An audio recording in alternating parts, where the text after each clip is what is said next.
My pleasure to call to order the Committee of the Whole meeting this February 2nd, 2026. The first item on the agenda is the work plan on pages 1 to 12. Discussion.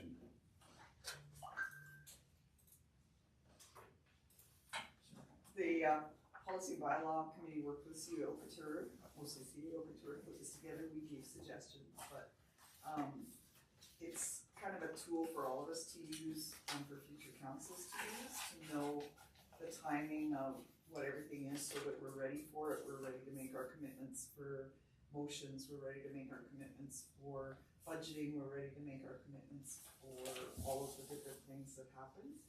And I think it's a great tool. I just don't see much work in it. It's just a listing of what needs to happen. Yeah. But there's no work associated with it. But that would be on the agendas, and that's why it's broken up the way it is: open meeting, closed meeting, and committees. Yeah. So that it's a reminder that we have to deal with those things at those particular times of the year. Yeah. I know when I came on as a new council and we didn't have any senior staff, it was very difficult to figure out how things worked. And I think this is going to be a good tool moving forward for future councillors, regardless of whether there's, as part of the binder that Damien put together for new council members. Yeah, thank you. Any other discussion? Councillor Dubois? I just was thinking that I like the format of this. The one thing I would like to see is that under the open meeting things, if you could put the meeting dates in there, if we're incorporating it. It's nice to have one reference place. Put what in, did you say? The dates of the meetings. Oh, yeah. Yeah, so like you mean like the council schedule itself, not necessarily tying, like, for example, looking at January, says the bi-monthly financial update, not saying that that's going to be specifically January 2nd, just saying maybe in the month column, because that came up when we were reviewing internally, and I forgot it in the file, but in the column that shows the month, show the dates for the council meetings. That's kind of what you have in mind? Yes. Easy things. Any, Councillor Ranta? Yeah, and I think like what we tried to do is kind of create a flow for the year so that we didn't accidentally like kind of fall behind in things like getting motions ready for UBCM or SILGA registration or like missing. There's some special days that sometimes kind of just don't get attention, like there's some kind of administration. Yeah, it used to be Secretary's Day or whatever. Yeah, but, administration. like, and then the other thing, like it's sort of a template. So each year the council would adopt the work plan for that year, and then the specific dates could be in the document instead of, this is kind of like the outline or like the map to the journey of the year, and then the actual stopping points would be put in there, and then it would be adopted each year in order to just ensure that it reflects the actual year. So this is kind of some of the dates here are for, I think, this year, like the year we're in. Let's say the TNRD meeting on the 21st January. And so this is kind of like something that can be used over and over again, that the council in the future would adopt this, and then it would give kind of a roadmap for the whole year. And the one cool thing that's new in here that I think is great is like we're proposing, we have had a few different discussions about financial monitoring, like over the last couple of years together, us and then the policy committee meeting, and it's scheduled in here for every other month at this point. And so that's a new thing that I think council might, it might help council as well to know that that's coming up. And then we tried to put in, policy or, committee meetings so that the committee meetings have a bit of structure. And so for policy committee, for instance, we're hoping that the policies would have an orderly review process. And so that's actually in the work plan, which is really cool. So that would be a kind of a 2-year process of reviewing each policy on a 2-year time frame that would just roll along all the time. And if they don't need renewing, then nothing's changed. But at least they're getting a chance to be updated if they need Look at that it. on a regular basis. So, yeah, that's all I have to say on it. And anyway, I'm really happy that we worked really hard on it, and hopefully, you know, there's probably some slight changes that you might wanna have on there. Councillor Peters, Just, then I on. don't see, there's a public works recognition time, that's in when it's in September. Yeah, I thought it was in there. I remember looking at it. Yeah. Oh, the reason being is because it changes every year. Oh. It, by like a week or two, like it's in the Okay. same month every year. But Yeah. some other organization actually chooses the dates. Oh, okay. So we're ahead of them right now. That was the rationale. We could add, cause I think you're right, I think it is September. We could even just add a be on the lookout for. Yeah, Um, cause I know one year, council actually did a barbecue out back and we invited Ashcroft out and had hamburgers and hot dogs at lunchtime. It was kind of fun. Thank you, Councillor Dubois. I just noticed that there isn't one of the items to actually update the work plan and the work plan. So like, I don't see, I would assume at the end of December, one of the activities would be to update the work plan for the following year. So I think if we're gonna be doing this, it's important to embed that kind of repetition into it. So I would suggest that it's actually part of the work plan to include something like that. Councillor Ranta. How we were gonna do that was to have a policy on the work plan, so that the work plan has its own, like, policy that Continuity. we will have one, and then that will be, like, very clearly part of our processes. But yeah, we can put the work plan I would say November. development for the next upcoming year or whatever on So there. we're November, That's a good December, when has one meeting. Thank you. Administrator Couture. one of the considerations for that, specifically for 2026, is the changeover because of the election. So like general election day, I think is October 17. I have to check. October 17th. Yeah. It's in the work plan. Perfect. That's my birthday. And so then there'll be an election, and then the first meeting of November is when the change happens. So this year specifically, it would probably make sense to do in December, just because it would be the new council making their plan for the next one. But in normal years, it would definitely make sense October, November. Thank you. First year is always. Any additional discussion on the 2026 work plan? Seeing none, I guess we can potentially adopt it in the regular agenda. On to the strategic planning and budget, page 13.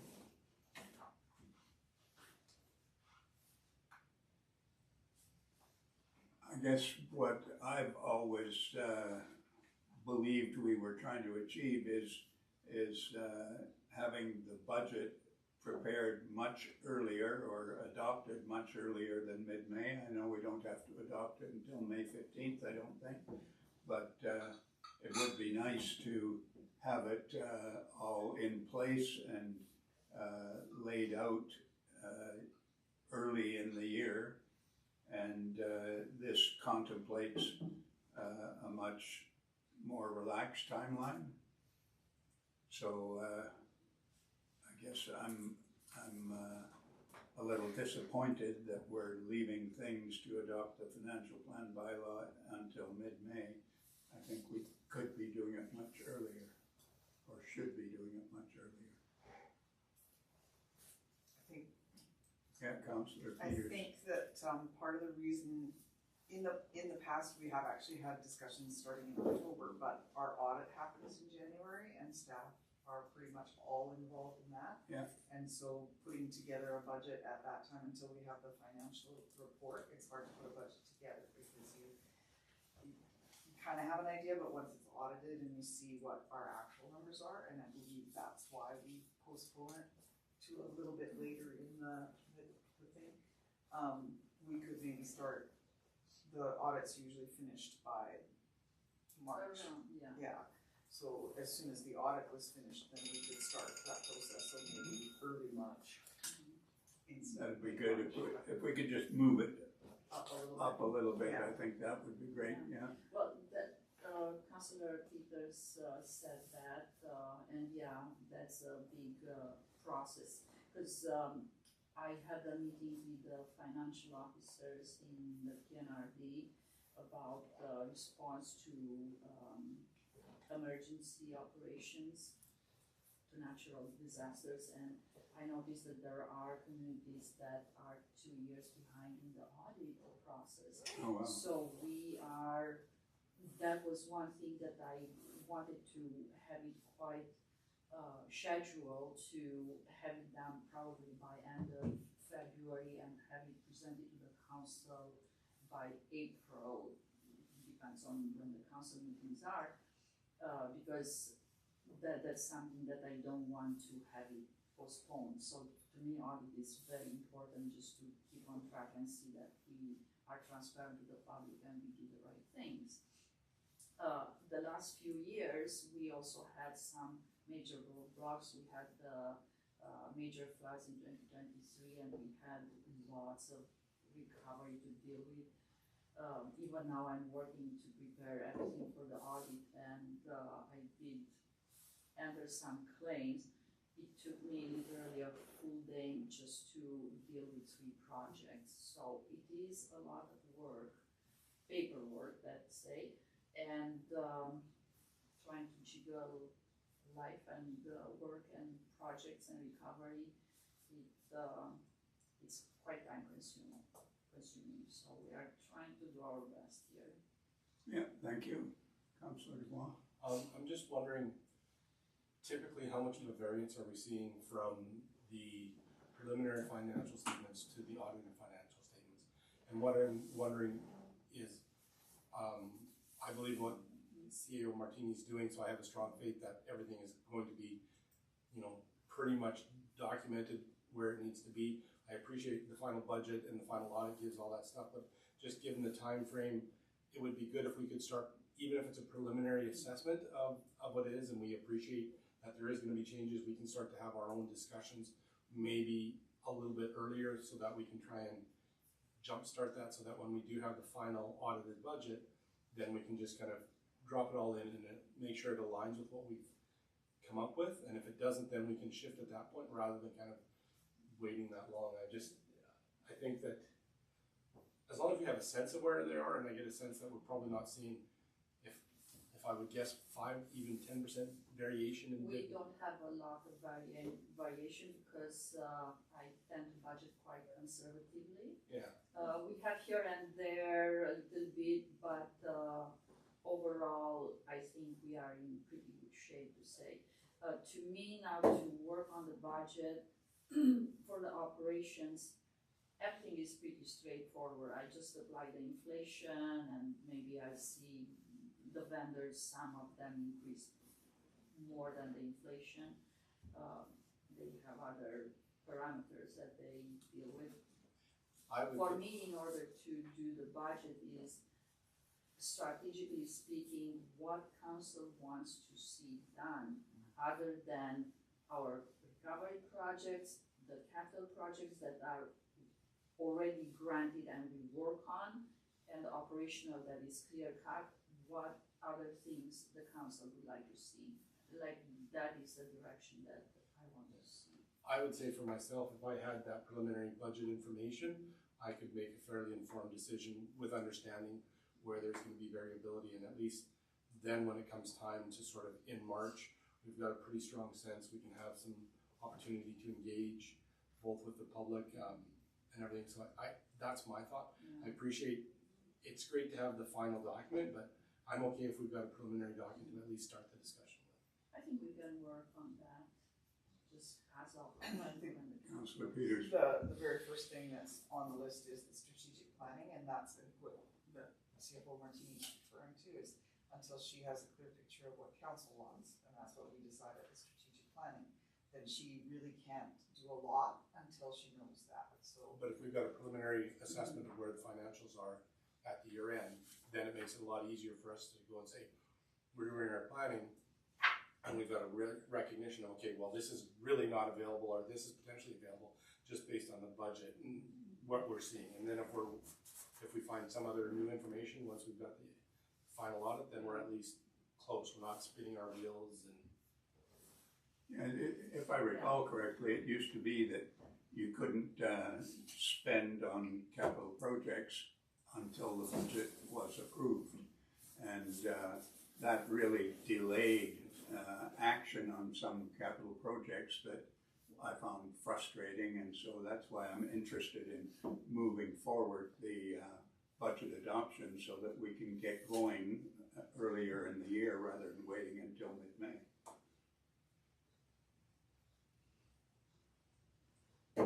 So I'm optimistic that staff will take that into consideration and do what they can to move the timeline ahead. Yeah, Administrator Couture. Yeah, so I'm in agreement. We definitely want to see things happening sooner than later. Availability does come into play. That's why I wanted to send information out and get people in as soon as possible. If we're able to do some strategic planning sessions, like as soon as like within this week, next week, or the week after, like if we can front load some of the stuff for the strategic planning while Christina's polishing off the audit and working on that through the month of February, we're able to enter like the second week of March with likely what we would need. So that would kind of tighten things up by a period of 2 to 3 weeks. But the big thing will be just planning out those dates that everyone's available. I did mine, did everybody else do theirs? Did well today. Good then. Anything further on the strategic planning and budget? Seeing none, then on to item C, which is Cache Creek and Area Activities Programming Survey, pages 14 to 19. That was interesting reading. So, Councillor Peters? one of the things was communication, that seemed to come up quite regularly. But I don't quite know, was there suggestions within the surveys of how we could communicate better? Like, cause unless we did a mail drop every time we have an event, it's pretty hard to like, we do Facebook, we do posters at the like things at the post office. Each group that does their activity advertise this everything that Lions do. I know goes out like 2 weeks ahead of time. Guns N' Roses just happened. There's posters all over town.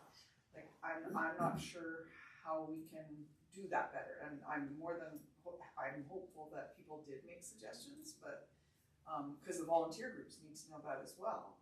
Like what are we doing wrong that we could do better?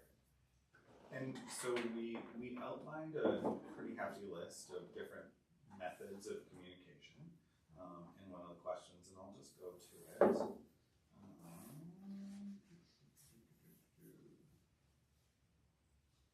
So I can show the aggregate data.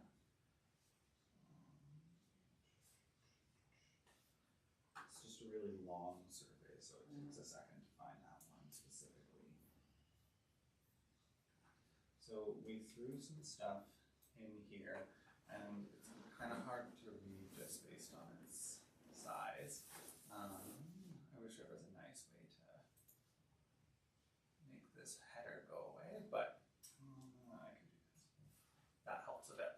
So we didn't ask specifically, like, what do you think we should use? Instead, we asked, how likely are you to use some of these methods? With the green, I believe it's a reverse one, which makes the bottom the yes, I would use that, and this is the no, I wouldn't use that, and the middle is neutral. I don't care one way or the other. And we wanted to do it that way because neutral does have meaning. It means that if what we're doing on that method is good, it means that we might be able to tip some of them over into the yes. So looking through it, we saw people saying yes to a regional calendar. People really like using Facebook, or at least the people that we contacted. And we put this, just so everyone knows, the survey went in the newspaper, it went out via Facebook, and at some community events that were happening, we also had papers that people could scan. Most of our interaction was through Facebook. We had trackers for every method, including the post office. Like, we put a QR code at the post office that if you take a picture there at the post office, it'll tell us. And same with the newspaper. If you scan the QR code that was in the newspaper, we knew that you were entering from the newspaper. And overwhelming Facebook is the answer for what we were doing. And so it makes sense that Facebook is the method that everyone likes because that's where they were all seeing this anyways. The village website was kind of a wash. More people were decided on email notifications than, like, I was kind of surprised to see that the blue was low. Everyone's either yes or no for that. Text notifications, people don't want. Posters around town, it leans more towards the yes, but not so much. Quarterly newsletter, it's undecided, but leans more towards the not as useful. Voyant alerts were interesting because it was split. People have an opinion one way or another. When I was looking at this, a way that we could do it within the structure of the Voyant alert system is you can turn off certain notifications. So we can have a notification type, if that's something that we wanted to do, that say like, and in my research on that type of an alert, it would be like you set up a thing that every Thursday at 1 p.m. is when that alert's coming. Because then if people know to expect it at a specific time, it's not a concern like how a Voyant alert can be. It's not a scary thing because it's like, oh, it's 1 o'clock on Thursday. I was expecting this. Not what's going on, do I need to evacuate, all that sort of stuff. And people would have the ability to opt out. An online calendar, people were leaning towards yes. Mail drops, more leaning towards no. People are generally neutral to all of them. They can take it or leave it. That shows that we need to be doing multiple things. But yeah, like the Facebook page, which we're already doing, seems to be working. But getting like click-throughs on websites, text notifications was a resounding no, don't send me texts. And Voyant alerts were kind of neutral. We didn't, except for things that would be extremely onerous, we didn't have any suggestions outside of the scope of what's there. Like there was one comment specific, like that pops in my head, that was like putting stuff on doors on homes, and it's like, we're not gonna have people walk around town and tape stuff to people's doors. It costs way too much money. And so like that was the only one that really sticks out. But there were some people that were saying in the comments specifics about these things, like ways that it could be incorporated, but there wasn't anything kind of beyond the door knocking, I guess you could say, that was beyond this. So in a general sense, it seems like Facebook, perhaps a regional calendar, that one seemed to be pretty popular. And then there's potential for some other stuff. Like this is an online calendar, so they kind of do very similar things. Like a regional one is kind of for everyone, an online calendar is just for us. So yeah, that's kind of where things were with that. I was curious about the, like, cause we talked about newsletters before, and I was curious about, like, offering to put things in a newsletter, if that would be helpful. I was curious about that because then it's a little bit more like one-stop shopping, because some, like, my challenge often is it just feels like there's all this information popping all the time, and it is a little bit last minute from my scheduling perspectives often. And so it's like,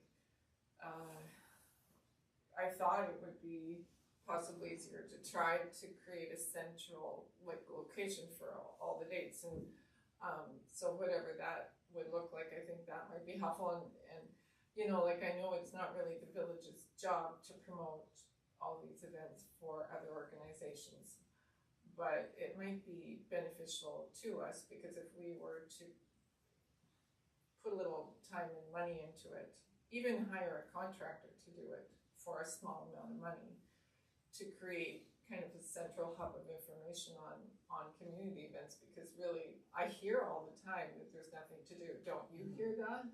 And yet, we obviously have a lot to do, and so there's this giant disconnect between what people think and what the reality is. Yeah.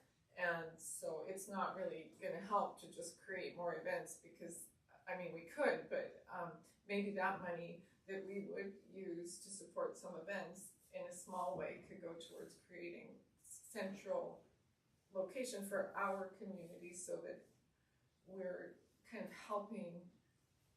And I'm not sure really if that would be the village office or, you know, someone else, but it might create a pathway to a central location where we could actually benefit by improving our communication through creating that central location, so that people are saying, oh, there's a council meeting, oh, there's a town hall meeting, oh, you know, the bathrooms at the park are open, you know, that kind of stuff. And so we're utilizing the traffic for our benefit. That would be my question, whether, I think the Voyant Alert is excellent. And that would be another way of doing it. But it's super cool to see, like, the list was pretty amazing on the survey. And it's a super cool thing to have a little tool analysis of like, particularly the topic we're on right now. So, like, in the future, I think for me as a council member, I definitely would be willing to put a little money into creating clearer communications. I think it would help everyone. Thank you, Councillor Dubois, then Peters. Just a couple of comments. I'd like to make sure people are aware there is a bit of a bias with the survey, with it being online, and I think CEO Couture is aware of this. With it being online, driven through Facebook, you have to scan a QR code. I think there is a portion of our population that we can't discount that would not have participated in the survey simply because they're not that computer literate. That said, we can only do so much. I would suggest that if we were to develop some form of a community calendar, what I find is I get inundated with all these different events, and I don't always go and put them into my calendar, so I don't really know where they all fit together. I would say if we were to have a calendar, something as simple as just a bulletin on the bulletin board at the post office, that's a 6-week calendar that shows all the different events coming up. And if you want, you can find more details, but it's literally, oh, there's council meeting, there's such and such, and there's such and such. And people want to, they can go and find that. And I think it would lend itself well to an online calendar at the same time. So you've got a paper copy at the post office and maybe the grub stake, as well as the digital copy that people can find. And I think between those two, I think that would really work. I like the idea of a regular scheduled Voyant alert system, provided we can put that policy or that procedure I don't know if it needs to be a policy, but that procedure in place. My only thing that I would say is if we put a procedure in place that we're gonna do it on every Thursday or second Monday or whatever that is, that we maintain that and we follow through, because I think that's the biggest thing is if we start a process and it's good for the first 2, 3, 4, 5 months and then it falls away, I think people just kind of lose track. And then I think it's really important that we're committed and we have a clear path how we're going to maintain it on an ongoing basis. So, and further to that, I think we need to actively gather emails for people that are interested in hearing from the village. I think there's no reason why we can't do much more email communication. I think in this day and age, it should be relatively easy. There are privacy concerns, but if we were to include a simple one-page form as part of our utilities or our taxes, that people could communicate with us, and even on our website to say, would you like to receive communications? It's an online form, you can fill it out, it goes to our website, all that stuff, and automate it as much as possible. There may be some work initially, but I think it would pay us dividends down the road. Thank you. Councillor Peters. So further to what Councillor Ranta mentioned with the planning ahead and the posters usually for events go up, within 2 to 3 weeks, which isn't a lot of lead time if you have a busy schedule. What Lions have created is a dates to remember, and it goes for the whole year so that everybody knows ahead of time, and that's kind of, I think what David's alluding to is, it would be time consuming to get hold of all of the volunteer groups, but if everybody was to submit their dates to remember, it could be an enclosure in the tax bill, the utility bills, like we have options of things that are mailed out on a regular basis that wouldn't add a huge cost to it if we included in that. And it would be up to each individual group to update their personal information. So I'm not sure the logistics of setting something like that up, and perhaps having a contractor or somebody that was brought in just to do that, I think would make it so you have the full calendar year, things get added. Say if it went out with every utility bill, that's 3 times a year, it could be updated and sent out so that everybody would be aware of things. Councillor Duval. I think it's critical to have it more often or more frequently updated, because I think changes happen on a regular basis. I would suggest to try and automate it with email would be quite easy. You could have somebody just email me the event details, the date, time, location, whatever it is, a very standard. And we could even have an email address within the village that it's events@cashcreek.ca, and all that we would have staff look at that once every 2 days, 5 days, whatever would be appropriate, and say, copy it into the calendar, the electronic calendar, print off that electronic calendar once every 2 weeks, 3 weeks, whatever the number is, and post it. I don't think it's something that can wait quarterly. I think it's got to be much more frequent than that. I would say every 2 weeks, maybe 3 at the most. I think the key is to get the information out. And recognizing as somebody who organizes events, you can give people as much lead time as you want, but realistically, nothing happens until a certain point. And I see lots of events, they're doing lots of marketing. So I see it initially when I get it 6 or 8 weeks in advance, and then I become kind of blind to it because I just keep seeing it so often, and it doesn't actually assimilate that, oh crap, that's tomorrow. So it's finding that balance. That's me. I'll be blunt about that. But I think if we were to have a visual calendar, very simple, and that we update it, and groups could add to it whenever they want. They don't need to have all their events kind of planned out in advance. They can. Well, I can only speak from my experience in the things that I'm involved in, and most of them are planned fairly well in advance. We'll have ideas of so if I was to take Citizen of the Year, we have an idea when we're going to do it, but we're not going to have a date probably until. But you know that you always have it in May, so you don't have to put a date in, but you could put May, Citizen of the Year, banquet, April, or whenever you start. We can January. You can definitely put placeholders in it if that's what the organizer wants. And the other thing too is I think that they're given how much crossover there is to the other communities. I think this is something that we could say, you know what, particularly Ashcroft, would you like to participate in this somehow? Because we see lots of times there's events that happen and it's kind of like, well, these are conflicting. It would be good if somebody knew there was someplace where there's a central registry so we don't have 2 of the same event happening in the communities at the same time, so they're fighting. At least there'd be a little bit more opportunity to understand. That's just my thoughts. I think it was an important suggestion to post the calendar at the post office. I think that's some place that everybody goes to almost on a daily basis, and to have it down there, I think, would be a great benefit to the community. Yeah. The only comment that I got is you're always looking for volunteers, correct? Mm-hmm.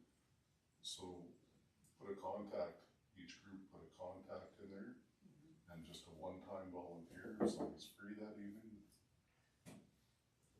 Yeah, that's a very good idea, because there's a lot of people that don't wanna become involved in, say, Lions or Rotary. Yeah. But they've communicated to us, hey, if you're ever short of people, give us a call, we'll come and help. Like, we have quite a few Some that help people Lions. just can't do that long-term. Yeah, employment. yeah, so like I know for Lions, we have a list of people that we can call on if we don't have enough people.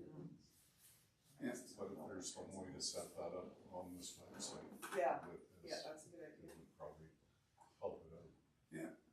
I don't think it needs to be a website, I think it can be Whatever a you portion on it, whatever's yeah, like, decided on. Yeah, whatever, yeah, that is. just out of curiosity, Yeah, what do we currently pay for a post drop? it's pretty big, Yeah, several hundred. nope, it's not that crazy, I feel like it's around $150 to $200 right now. Not including the material we put in. Correct. And if it costs, how many do we typically do at one time? Oh, 1,000? 400 to 500, yeah, Yeah. depending on what it is. So in theory, you're probably even 400 or 500, you're probably. 5 cents a page for printing costs, and then If not paper. more, yeah. Like, it starts to add up. In the course of the overall budget, it's not that big a deal, but we start to do a lot of the mail drops, and suddenly we're doing a couple grand worth of mail drops, which, if we need to, that's okay, but The thing with mail drops is I find that when you pick up your mail at the garbage, there's an awful lot of them in the garbage can. I agree. No Yeah, so doubt. it's about, I would call it about $200 materials in, not labor though. Yeah. But if so when we include something in a utility bill, it's not super crazy, the utility bills are going out anyways. It does add time, but it's incremental, it's probably to the tune of $30 to $40. Yeah, like the inclusive in a utility billing is good. Putting something up at the post office on a regular basis wouldn't be a challenge. We could just have something that we make it a procedure that when we plan on going to the post office, we print out whatever the current list is and go do that.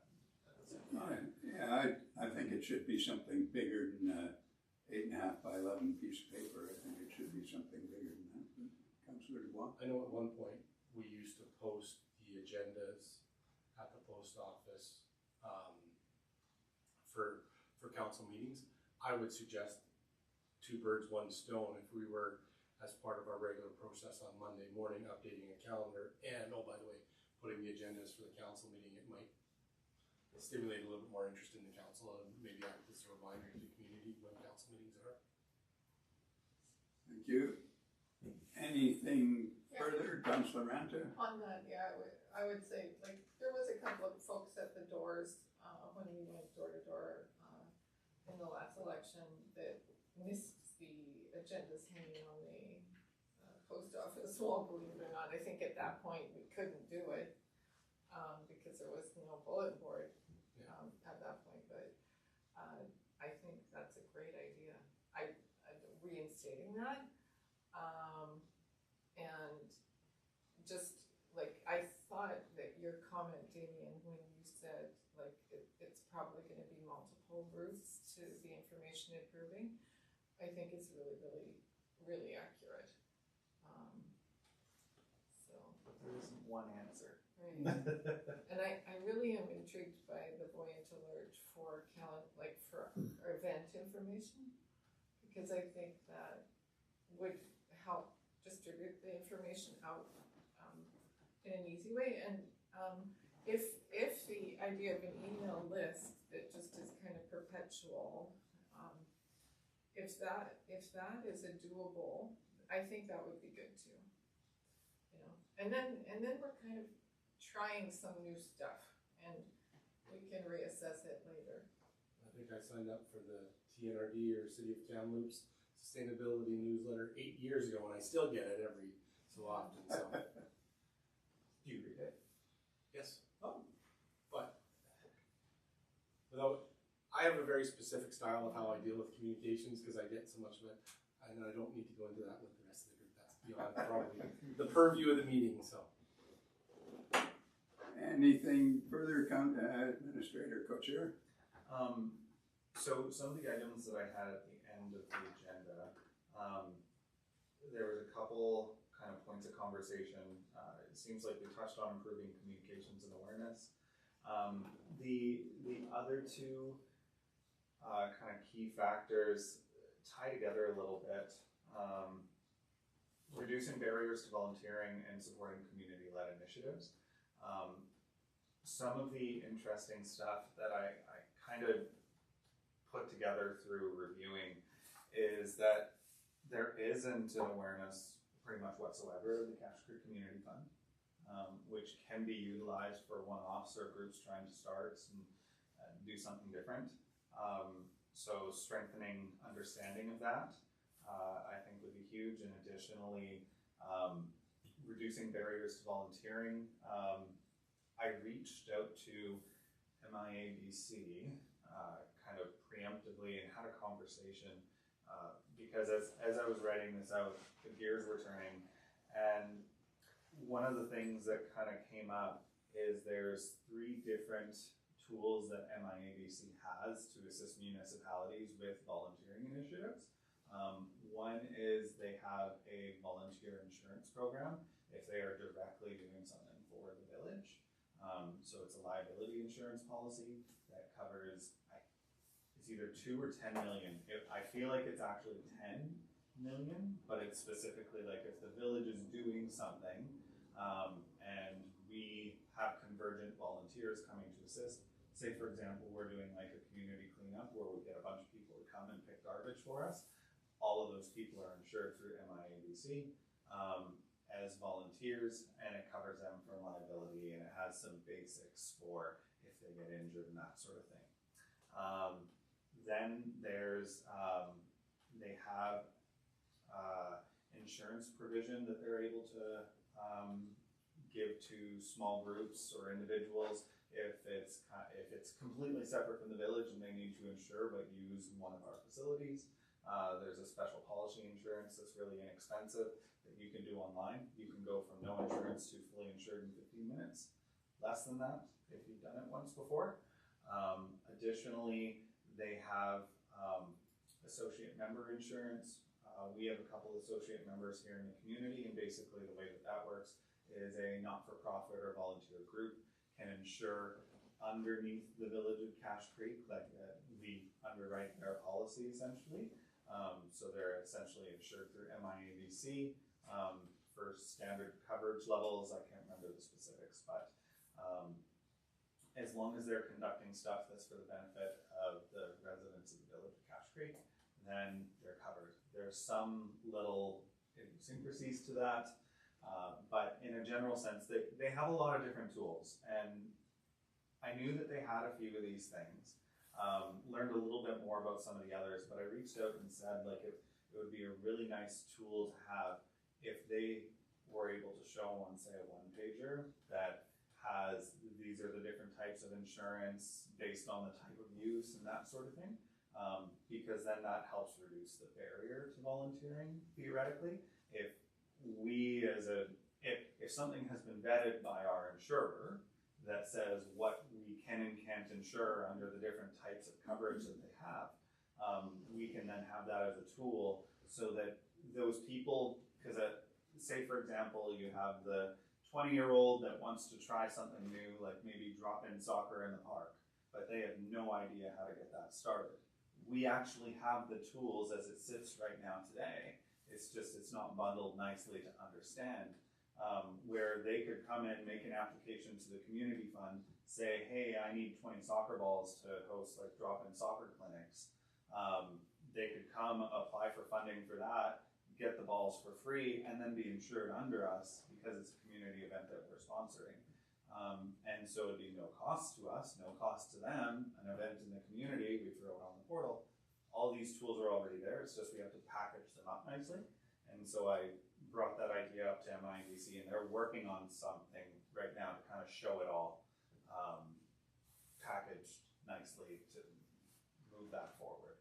That's not something that has to be applied for because we're insured by MIA. The coverage for volunteers is automatic, is it? certain things, and that's where once we have that kind of clarified, there's likely some policy stuff that we have to do on the back end that would make it that in order to be classified as a Village of Cache Creek volunteer, you have to read these certain policies like harassment policies, basic stuff like that. You have to read and sign these documents, have a very brief orientation, and then we have to say yes to your event, which would probably be a one-page form or something to that effect. So there's some, like for the coverage directly as a volunteer under us, there's probably a little bit of work to do to be 100% volunteer led. Volunteers can convert currently under a member of staff, and it's acceptable that way, but for it to be like an independent volunteer, there's a little bit of Paperwork needs to be done, Yeah. Thank you. Anything else under the area activities and programming survey? Seeing none, then any other business? Seeing none, we're adjourned, and we'll see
it being 6 o'clock, it's my pleasure to call to order the regular meeting of the Village of Cache Creek, February 2nd, 2026. We have no delegations listed on the agenda. We have the minutes of the January 19th regular meeting. Could I have a motion to adopt as circulated? Sorry. Discussion? All those in favor? Opposed? Carried. Thank you. Is there any business arising from the minutes? Seeing none, committee reports, economic development, Councillor Dubois. Nothing at this time? Thank you. Budget and Administrative Services, we have the work plan, pages 7 to 18. I would move that we adopt the 2026 work plan as presented. Second? Discussion? All those in favor? Opposed? Carried, thank you. And on to bylaw and policy review, Councillor Ranta. Okay, so item number 1, policy C4 and P4. And I move that council rescind policy C4, aquatic center usage and supervision, and policy E4, rental of the aquatic center. Second? Discussion? I'll just quickly say that Councillor Ranta. it's kind of obvious why we need to rescind these, because they're not needed policies anymore. Thank you. Any further discussion? All those in favor? Opposed? Carried, thank you. On to Public Works, Councillor Liebert. Nothing at this time. Healthcare and Protective Services, Councillor Ranta. Yeah, there's nothing new. Thank you. Emergency Management, Councillor Peters. Just wanna report that the Guns N' Roses hockey game happened on Saturday night, and it was very successful. $12,794.40 was Oh, wow, raised good for for you. Ashcroft Fire Rescue to help them purchase new equipment for their rescue truck. Thank you. On to Parks and Recreation, Councillor Ranta. Nothing new. Landfill Advisory Committee, I have nothing new there. TNRD and Intergovernmental Liaison, there was a meeting, whenever it was, several days ago, January 22nd. And there was a hospital district meeting as well as a regular board meeting. The hospital district, for 2026, they're anticipating a 5% increase, which raises about $903,000.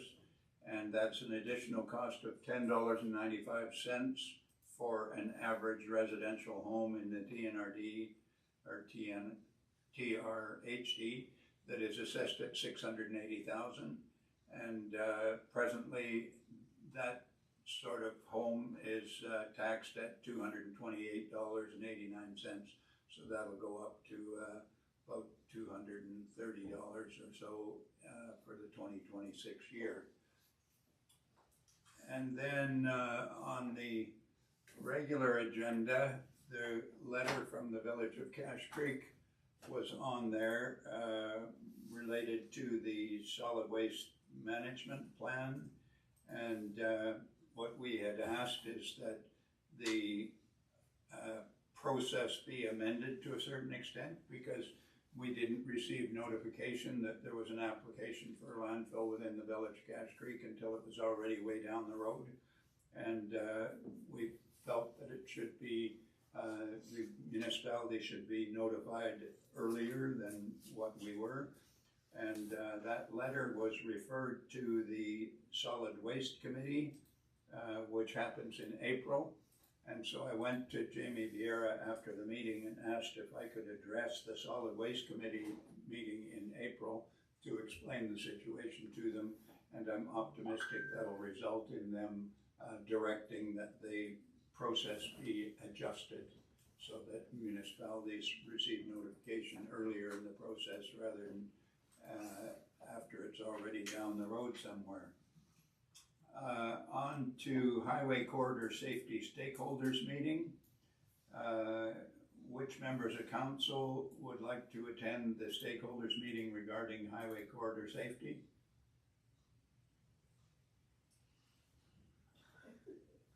Am I the only one? I will.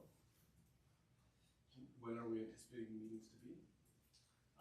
Administrator. Sometime over the next, probably the end of this month, middle of March is when we anticipate it. I sent out a survey asking all the people that were copied on the letter, their availability.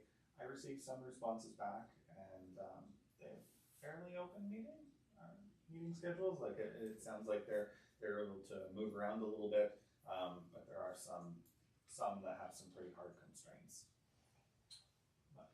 I'd be willing in attending, but it would be based on Availability. Yeah, Yeah. Well, you can do it and I'll be your alternate. So if you can't be there, I'll be there. Is that? Whatever works for you guys. I'm gonna assume these meetings are during business hours, Monday to Friday. Generally speaking, yeah. Yeah, so. Because I think the RCMP would be involved in that, yeah. My availability is. Limited. so perhaps what I would say is between Councillor Peters and myself, one of us will attend. Yeah, sounds good. Okay, thank you. Okay, on to the T, Job. So just confirming yourself and one off. Okay. Yeah. And on to the TNRD invasive plant program. I think from what I read, it's $5,000 annually or something. And I'm just wondering if anybody wants to spend that kind of money on joining the TNRD invasive plant program. I'll make the motion to get it on the table that, the village will join. I'll second that. Any discussion? Councillor This Peters? came up when the program was initiated, council. Back in about 2020? Yeah, council at the time thought that the price was high and that the species that were involved, a lot of them weren't our problem species, but they've expanded the list considerably now. Yeah, I've seen that. So there are definite pros and cons to being in it, and I think the biggest pro is having, the resources, like being able to find out, what can be done and how to do it, and then the fact that there's funding available to the residents, that if, say, my yard is full of a specific species that's considered invasive, I apply to the TNRD and I'm given funding to help fight that problem. So there are advantages to it as well. Thank you. Any further discussion on the motion, Councillor Dubois? Do we have anywhere identified within the budget where it could be taken from? not currently, no. Okay, so this would be a new budget item. It's not something we could put underneath our existing parks budget or anything like that. I actually think, I'm not 100% sure on this, but I think it would change our TNRD requisition for the 2026 calendar year, so it wouldn't come out of our budget directly. But I would have to confirm. I'm not sure if it's a contracted service or if it just gets put as a local area service as part of their requisition. Yeah, either way. Thank you. Any further discussion? Councillor Ramsey? Well, when the election last happened, and even the elections before that, one of the things we hear at the doors from the residents is concerns about weeds. And and this is a question through the chair to the staff, is this going to be helpful to deal with problematic weeds in Cache Creek? Would this help with that? It depends what you call problematic weeds. Your yard is full of problematic weeds, but that's my problem, not their problem. Administrator Couture. So with that, looking at what was previously discussed, like the list of things that are identified in this, there are some things that exist within Cache Creek, but some of the key things that are areas of concern that they aren't specifically designated in this plan. So does it move the needle in our opinion? Yes. Are the tools and resources in general valuable? We think so. Because there's a huge education piece that comes from it. So it may not address some of the issues that we currently have directly, but it may through other means like public education and that sort of thing. So if we're able to tap into that resource and see the effect of that within the community, there might be that general knowledge may assist with some of the other problems. But like our biggest problem in the community, like the Russian elm tree that everyone seems to have everywhere, that specifically I look forward isn't on there. And then I can't remember the names because I'm horrible with them. But previously we did a survey on Facebook, I think it was in September, We asked people to identify things that were problems. I went back to that Facebook post and double checked the list, and there was, I think, 6 items on that list, and only 2 of those 6, one of them being the Russian elm, but only 2 of those 6 was on this list. So it seems that the problems that Cache Creek is having, or at least that the public is noticing, isn't necessarily on that list, but the knowledge may assist, and it could help prevent things from coming into in the future. Councillor Dubois? 2 comments. One, the Identify Sprayer Loan-Out Program, is any of that equipment go beyond what we have, i.e. would we be able to utilize any of the equipment that would be available? And secondly, I'm assuming if we're inside of the program, we probably have the ability to influence the addition of more species there rather than from the outside. I agree on the second point. I think that there's potential to be able to influence it from the inside if we're in the program as well. It could also be an ask that, have you given consideration to the species? Even before we formally say yes, no, that could be an option. I haven't checked to see if we as municipal government have access to certain resources like sprayers and that sort of thing. I think it's mostly targeted towards individuals, but that is something I could confirm. If we can borrow that equipment and it's gonna save us having to do rentals of a few $100 or $1,000, I think there's value to that. In terms of the species, I think it would be good if we would engage.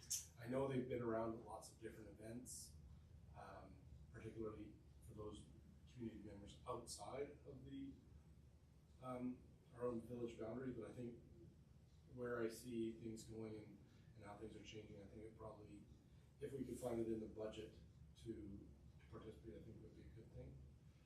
I would suggest, until we have a clear understanding of the budget, maybe this is something that we could send back and bring back once we have an understanding of where our budget is. If we could put it into our budget for $5,000. It's just my thought process. Yeah, the motion at the present time is to approve the village joining the invasive plant program. And I think the deadline for joining is, we have some time to, do we not? I believe so. I think it says in the initial letter. March 31st. Council resolutions in favor of joining. That sounds correct. Yep.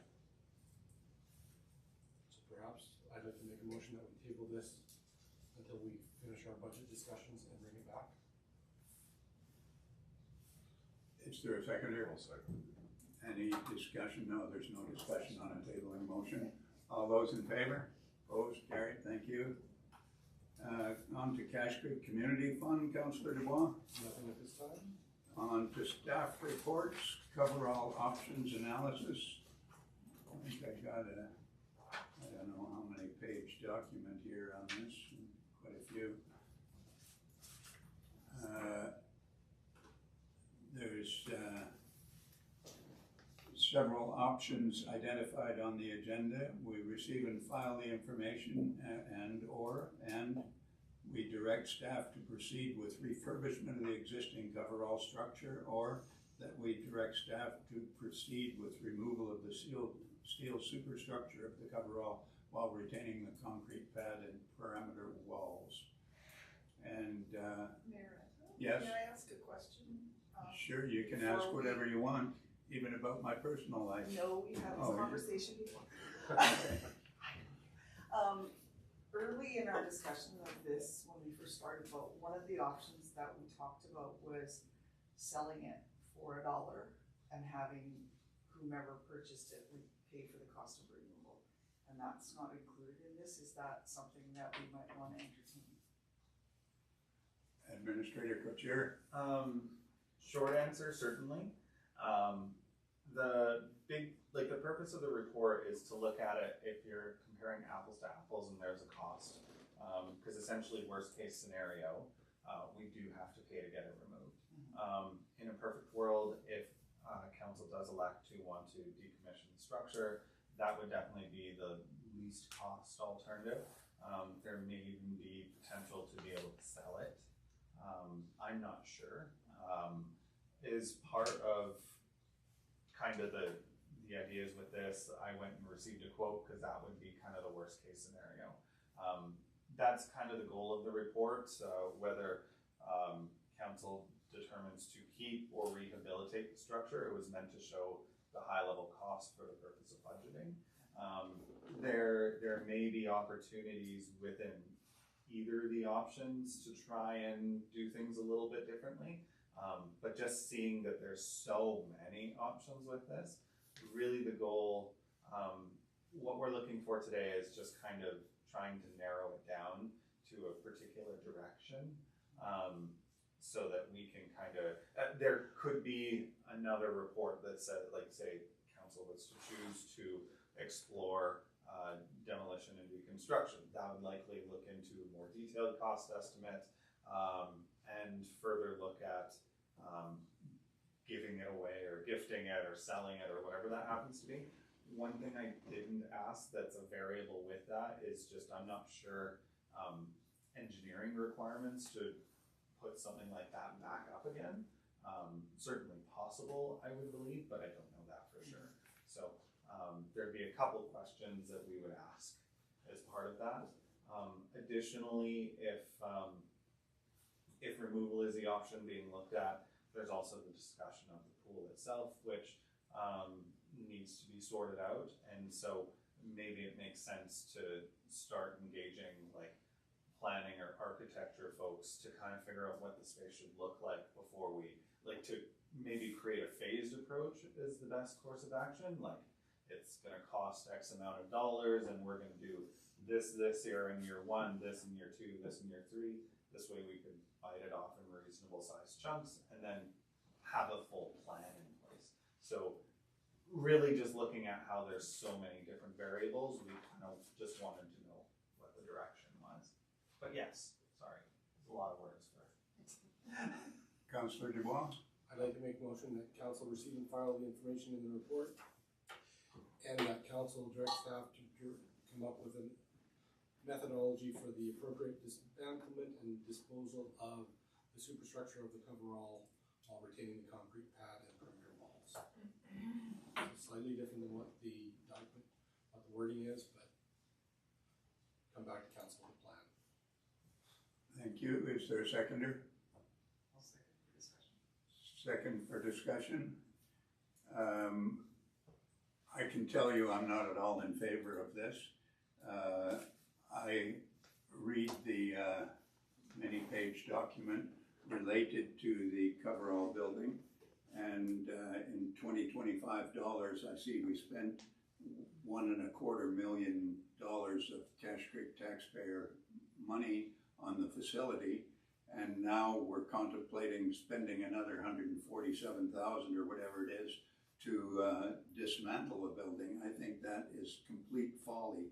If we spent the money to build the facility in the first place, I think it's a responsibility of council to maintain what we have built. And I see it's whatever it is, $1,000 a month or something to maintain the facility over 20 or 25 years. And to me, that's a reasonable cost. I think we should continue to maintain the facility, refurbish the fabric covering. I would suggest we refurbish the entire fabric covering because apparently it's got a lifespan that is near the end now. And go with bird netting, even if we put bird netting on the outside of the walls to keep birds from going into the facility, and just have it open so that people can walk in and out without any hassle. That would go a long way towards resolving the issue. I don't support in any way the idea that we would direct staff to proceed with removal of the steel superstructure, because I think that's just wasting money that need not be wasted. I think we should, if we build a facility, we should maintain it. If we build signs at the community hall or in the center of town, they should be maintained, and they're not, but they should be. So I'm voting against the motion as I understand it. Any further discussion, Councillor Dubois? Yes. Well, I appreciate the mayor's comments that in an ideal world, the structure would have been maintained and it would have lasted longer. I think that given the state of where it's at, the cost that it's gonna take to bring it up to standard, as well as without having a clear plan of how it's gonna be utilized in the future, I'm not sure that it's something that I would suggest that we need to have. I would suggest the functionality of having the concrete pad as it's there is valuable. Having the walls for the structure works for a variety of applications, while having the roof would be beneficial. I think the concerns that we have around it, the issues with security that we've had around it, the maintenance issues, all these other things, and given the cost of that, and all the other pressures that we're under in terms of maintaining our infrastructure, I think it's just one more thing that if we did not have a clear purpose for it, which we don't appear to, and we don't have any plan to deal with it that way, I think that it's something that I would say, unfortunately, we just need to get rid of and move on to something that's a little bit more cost effective, easier to maintain, and has a little bit clearer use within the community. Thank you. The only other comment I would make is that we've been talking about the landfill revenue, and we haven't been including that for budgeting on an ongoing basis. And we've got significant landfill revenue coming in. I would suggest that we utilize that money to repair the coverall building, and then it wouldn't have an implication for the taxpayers. That's, would be a nice to have, but we have infrastructure that needs replacing, we have equipment that needs replacing, we've got updates on things like the lift station. We've got a lot of money going out now that we have to cover. And that's just a cost that's gonna keep costing us more and more money as we go along, that superstructure. So we haven't 20 years down the road, we gotta replace all that turf again. If we put aside $1,000 every now and again, then it'll be paid for. We've got a sewer pipe that's sewer piping in this land, in this village, that is 60 years old or more, that needs replacing, roads that need replacing, water pipes that need replacing. So are we not concentrating on that first? Well, we haven't been using the landfill revenue for any of that stuff. Councillor Peters. Landfill revenue's been used to balance the budget because we still run at the deficit.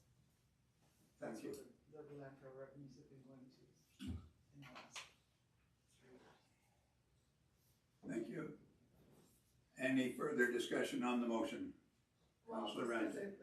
like this, we discussed this, between staff and, at the, Park and Recreation meeting. So the council was looking at options before, and then we fleshed out some options and we eliminated, well, staff, kind of led this, agenda item, but, it's a really difficult decision because there is value to having the coverall in a functional, working, way. There's expensive lighting, there's been investment in, like when the coverall initially went up, then we had all the plywood put in, and so like in a world where the coverall is working and it doesn't have problems with the bird droppings, I can see myself going down there with my grandchild and riding bikes in the winter, and I can see the potential of increasing the utilization of this facility. I look at the cost, and it's very difficult in my mind to say, okay, let's just give up on it. The bird problem was created by the removal of the bird netting on the upper part, and that's when the birds began to roost in there, and that's really when the coverall became unsafe, in my opinion. But the between the cost of the full replacement and the some type of bird deterrent, whether it's nets or maybe one of the other, probably go for cheaper options. I still think that it's a bit early in the life of the coverall structure to just, you know, pay money to pull it all down. I think that we've closed the pool, we've got this like beautiful covered area in town. Like in the summertime, it's nice to play basketball if it's really hot. I just really think that there will always be infrastructure pressures. There's always going to be road replacements. There's really is going to always be these things. But for recreation spending, I did like what the administrator said about having a comprehensive multi-year plan for rehabilitating that area of, particularly that area of the park. I mean, the cost pressures for parks and recreation are washrooms and the little building that is used not that often, but maybe it would be used more often if it was in a better state of repair. Washrooms and doing something with the swimming pool, really so that's you know, looking better and being utilized in a different way for something positive for the community. And then we've got the coverall. But at this stage, to just say we're leaning towards tearing it down, we're really good as a council at you know, making those hard decisions. I'm really proud of our decision about the pool. I found it a very difficult decision. This decision, however, I think right now for me, I'm definitely leaning towards refurbishment, and it's because I do see potential, and really the reason I was so concerned about the coverall was because you just couldn't use it the way it was. Even on the day that it's cleaned, yes, but not the day after. So it just hasn't really been working properly ever since the netting was removed. And I think, you know, in 20 years after, if the replacement does go ahead, in 20 years after that, that might be a harder and a more difficult conversation, because I think that the replacement of the fabric will be astronomically higher, if impossible. It might be impossible to replace a fabric. There might not be such a thing in 20-25 years. So I just am really having a struggle with this one. I can see benefits on both sides, but I am definitely leaning towards refurbishment, and that's mainly due to the increase in landfill revenue for this past year. Yeah. Thank you. Councillor Dubois. Just in regards to, if we do continue to operate it, as indicated in the report, we'd be looking to add between $9,500 to $12,000 a year in reserves for replacement for down the road for the coverall. In terms of utilization, well, once again, it would be nice to have. We don't have a clear plan for it. I don't think I'm not seeing a whole lot of value, and I think to say that it's the cost of disposal, it's been estimated at $145,000.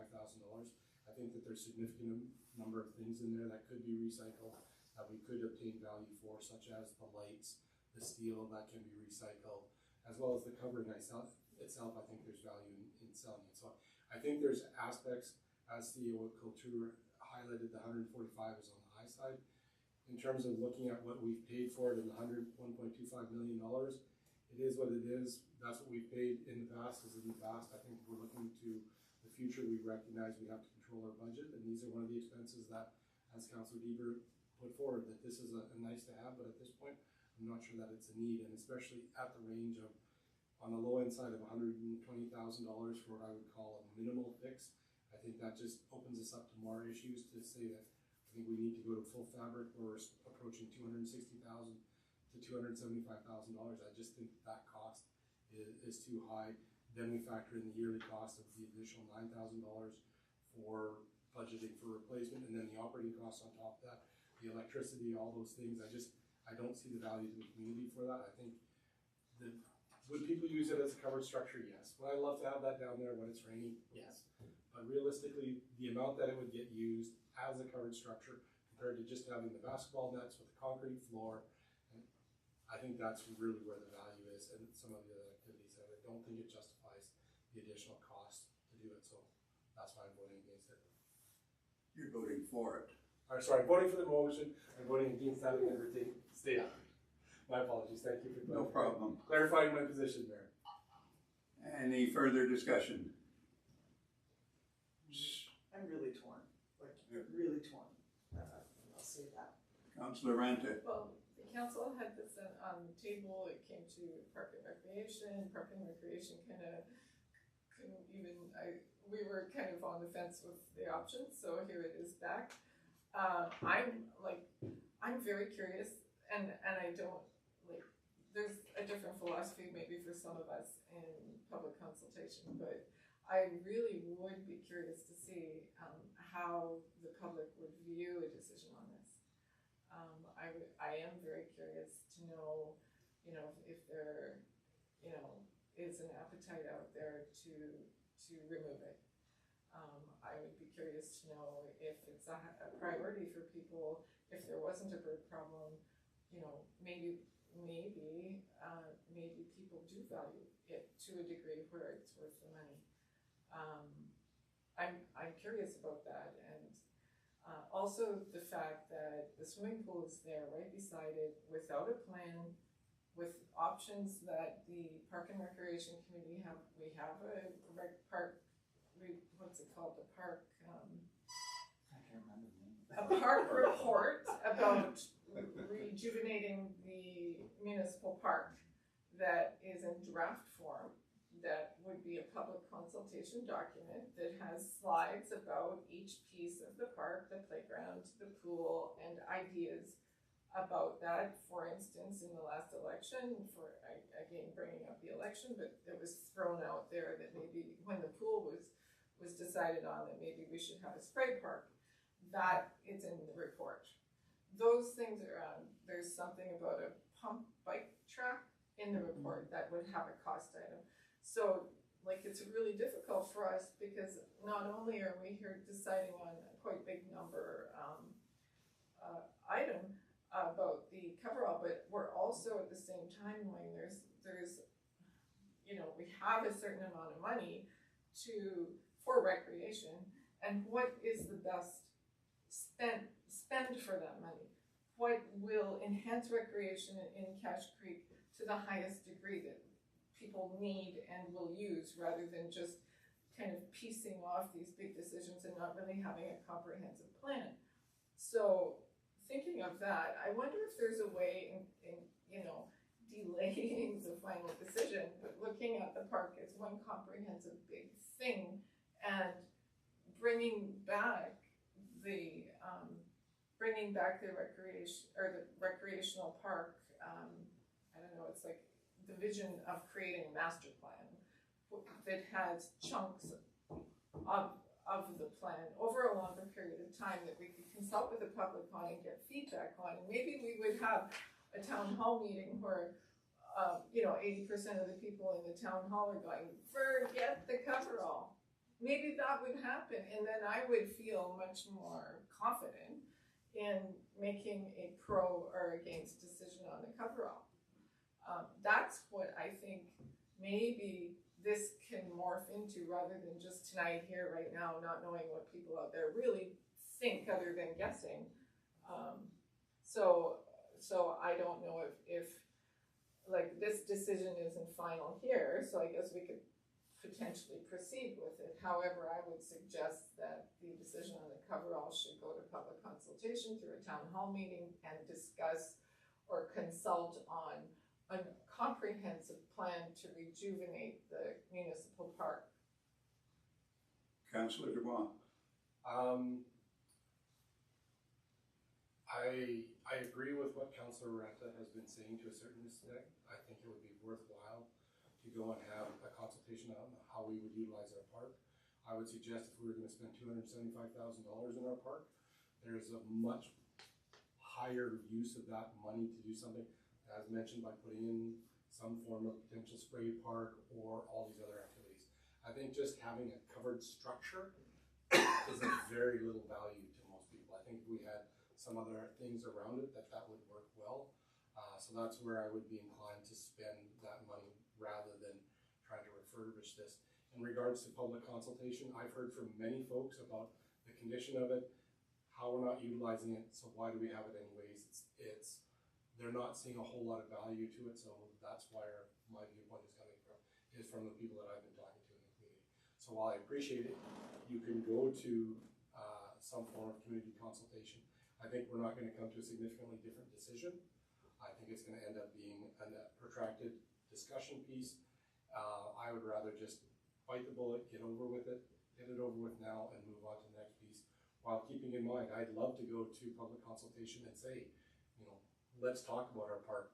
Let's say we've got this $275,000 and put it there rather than putting it into the coverall. That I think people are okay to get a little bit of rain on their heads or deal with the sun. We're pretty used to it these days. So that's why I go to this.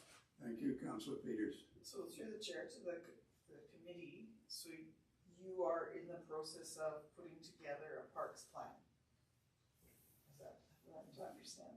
It's in the process. And is that going to come sooner or later? Administrator It Kuchera. may change my vote, so, I can probably answer that one a little bit better. So we received a grant for $5,000 to create a kind of look at the park holistically to determine its long-term viability and create a park plan for that. Looking at all the different things that we've discussed and at a high level, try and price different things out, knowing that in the past like 2 to 6 years, there's been conversations about spray parks, pump tracks, raising the park so it doesn't flood, like all these little things. So we're looking at that, and that's all still being gathered. There was some substantial delays just with staffing, but I don't know the exact timeline, but I should be able to get that back to council. So- the draft has been created. The draft came to the Parks and Recreation Committee. There was a lot of discussion and input and suggestions and all that sort of stuff. Just haven't had the chance to do the second draft. and the plan is to have a public consultation piece within that? There was some public consultation kind of early on at other public events. There was a table and people could pose questions and that sort of thing. It's a very high level document at the end of the day. It's not going to give like a detailed drawing of how the park should look exactly or anything like The that. ideas, the idea, Like a collection of ideas. ideas, yeah. Councillor Ranta. It was my understanding, like it was a PowerPoint presentation that had some options for the swimming pool in it. Let's say it had some visuals, and it was intended. It was a public facing document. That was my like a public presentation PowerPoint slideshow with maybe 30 slides. So it wasn't just a short 5-slide thing. What I think that is needed for the park is a comprehensive lens rather than a piece by piece by piece by decision. It's easier to make good decisions when you don't just pour all your like I will say I agree with Councillor Dubois that it's a lot of money that maybe we wouldn't spend if we had a better dream for, let's say, the swimming pool property. So I'm wondering how we can take the information we have here and utilize that to, rather than making a final decision on the coverall, is like looking at the comprehensive needs of the park and what our future direction should be. And like one of the startling things in that report was the cost of a spray park. Even a minimal spray park was Huge. millions. Yeah, it was, So it might change our lens. Any further discussion? What we have is a motion to take the steel superstructure down. And I don't know if there's an initiative to delay a decision on this until we've received the park plan. I've heard that alluded to.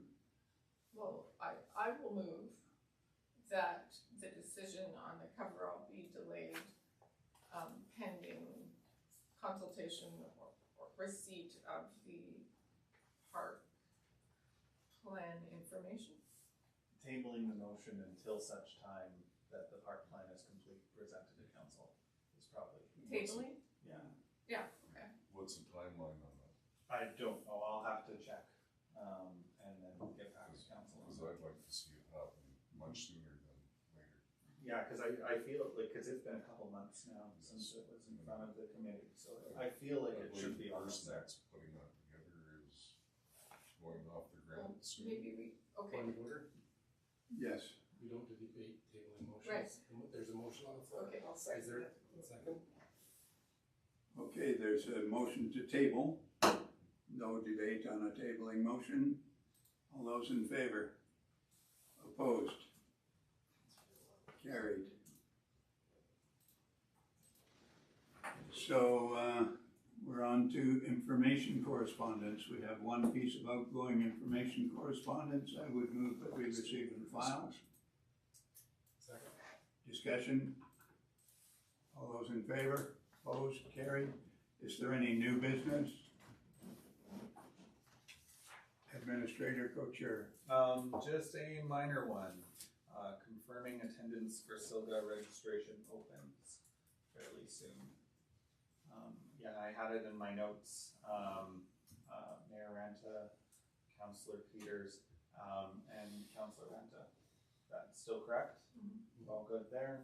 Okay. I'll do that and then I will make the reservations. Everything was still fairly open, so we haven't made any reservations. And you can't book at the actual place because it's an arena. So that's why I was As long as it's not miles away like it was in Vancouver. I'll do my best. It's a 10-minute walk. There is no hotels next to the venue. That's easy for you. You don't have a bad knee. You had yours fixed. I haven't had mine fixed. Everything, you gotta drive from every hotel. Yeah, I think so. I think there's nothing close by. Okay, on to questions from the public. Seeing none, It was answered already. thank you. Questions from the press. Nothing today. Thank you. We have need of a closed session pursuant to section 90.1 and 90.2 of the community charter.